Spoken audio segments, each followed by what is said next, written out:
দুলিয়াজানত উৎখাত চোৰাং খাৰুৱা তেল চুৰি চক্ৰ দুলিয়াজান আৰক্ষী আৰু অইলৰ নিৰাপত্তাৰক্ষীৰ অভিযানত বৰুৱা চাৰিআলিত জব্দ চোৰাং খাৰুৱা তেল ভৰ্তি টেংকাৰ জব্দ 12,000 লিটাৰ চোৰাং খাৰুৱা তেল ইতিমধ্যে আৰক্ষীয়ে চালক বেঞ্জামিন মাৰাকক গ্ৰেপ্তাৰ কৰিছে গুৱাহাটীলৈ সৰবৰাহ কৰা হৈছিল তেলখিনি উল্লেখযোগ্য যে তেল পৰিবাহী পাইপ ফুটাই তেল চুৰি কৰি আহিছে এই চক্ৰটোৱে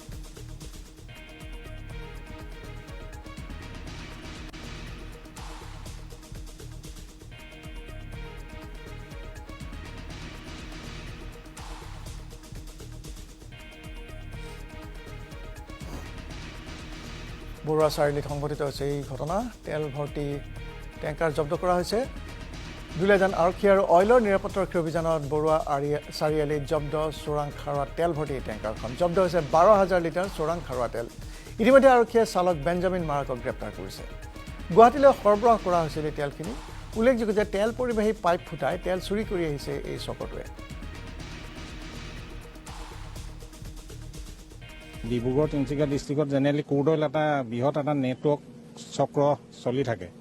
আৰু এইটো মানে মাজে মাজে পুলিচে খুব হেল্প কৰে পুলিচে এইখিনি খুব উৎখাত কৰি আহিছে বহুত কেইবাজন মানুহ এৰেষ্টো হৈ আছে আমাৰ ডিব্ৰুগড় ডিগবৈ আৰু দুলিয়াজান লাইনটো জেনেৰেলি ক্ৰুড অইলটো অলপমান কম হয় জেনেৰেলি ইয়াত আমাৰ চিকিউৰিটি পুলিচ পেডলিং চলি থাকে কিন্তু আজি কিছুদিনৰ পৰা আমাৰ যিটো PS1 পাম্প ষ্টেচন 1ৰ পৰা আমাক